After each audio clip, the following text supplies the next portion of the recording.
Hello and welcome to another Mr. Carter Science Special. If you've been enjoying the videos from this channel, please don't forget to like and subscribe. In this video, we're going to look at more plant diseases. For example, the potato blight that you can see on the background behind me.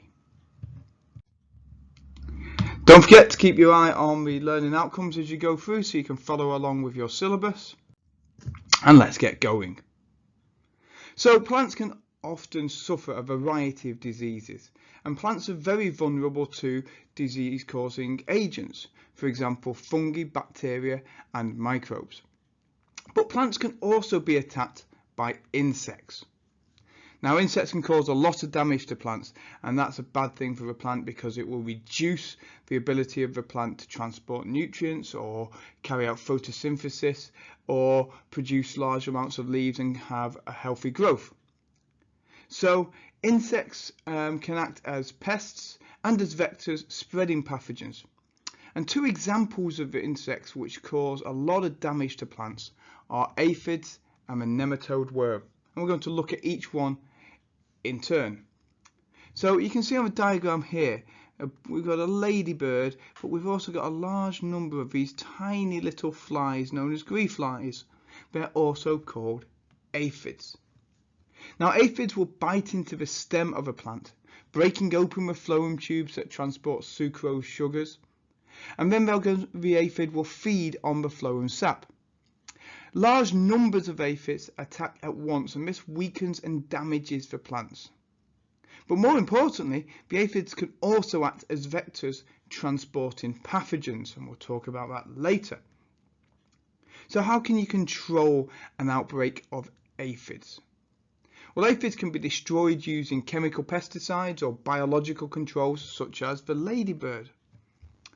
In fact, ladybird larvae can be released into greenhouses, and the larvae and the adults will then eat the aphids and reduce the aphid population size. And this will also reduce the impact the aphid has on the yield of the plants being grown. So this is a great way of controlling the aphid pest. But plants are also vulnerable to nematode worms, and you can see a couple of images of a nematode worm here.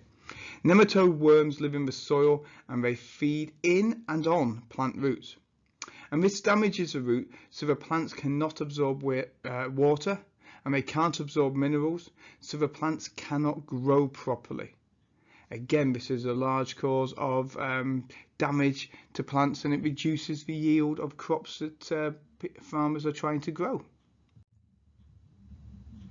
But plants can also suffer not just from diseases caused by pests, but also non-communicable diseases. So plants need a range of minerals. For example, plants need magnesium, nitrates, phosphorus for a variety of different reasons.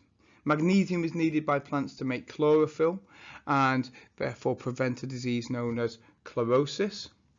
Nitrates are needed by plants to make amino acids and proteins. And phosphorus is needed by plants to grow healthy roots. A mineral deficiency or a lack of mineral ions can lead to poor plant health and growth. And this is a non-communicable disease. However, any of the missing minerals can easily be replaced by using chemical or organic fertilizers. So here we have an example of a mineral deficiency disease known as chlorosis.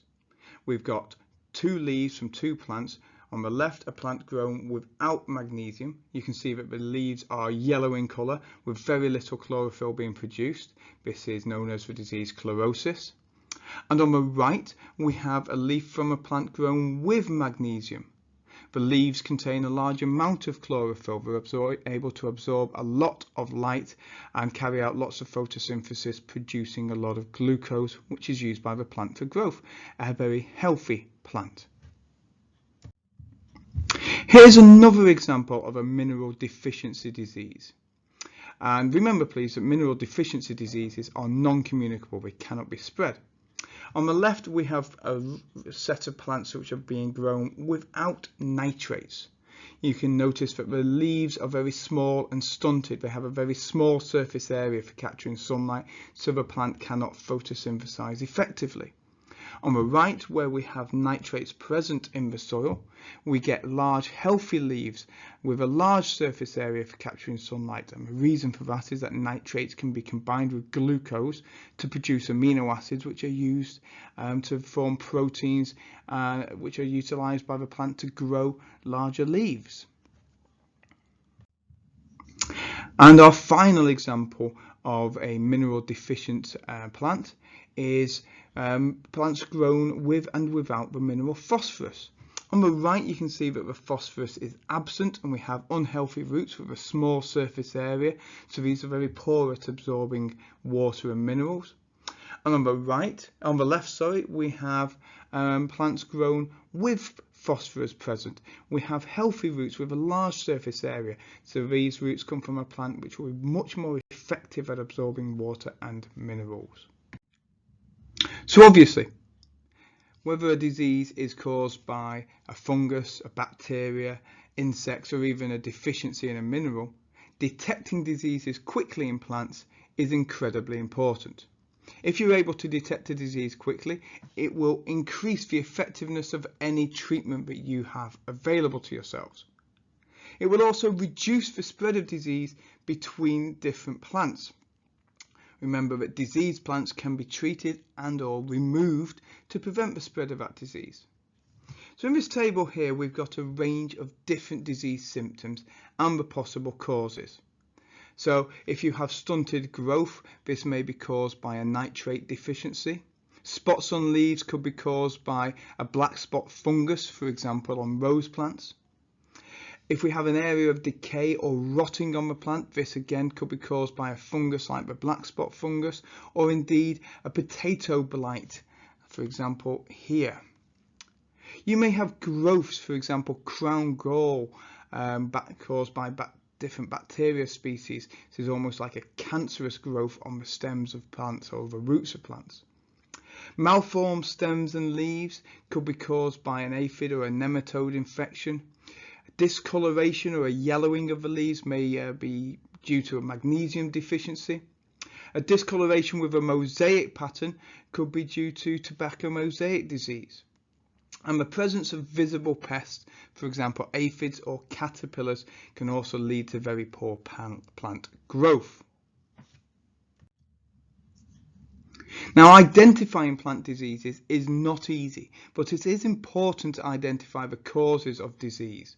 Some diseases can be successfully treated and others cannot be treated, and diseased plants must be removed and destroyed to prevent the further spread. Diseases in garden plants can be identified by comparing symptoms to descriptions in gardening manuals like the manual you can see in front of you. Diseases in crop plants or in forests can be identified by taking samples and carrying out an analysis in a laboratory. Indeed, there are testing kits containing monoclonal antibodies that can also be used to identify the presence of some pathogens, for example the fungus of botrytis, very quickly within the field. I hope you've enjoyed this video about more plant diseases. If you're curious about some of the other diseases that we've mentioned today, for example rose black spot or tobacco mosaic virus, please go back and look at my videos for unit B5 and look at the bacteria, fungal and virus videos to look at a range of diseases affecting both animals and plants. Please comment below, let me know what you've learned from this video, and don't forget to like and subscribe. Thank you very much for watching.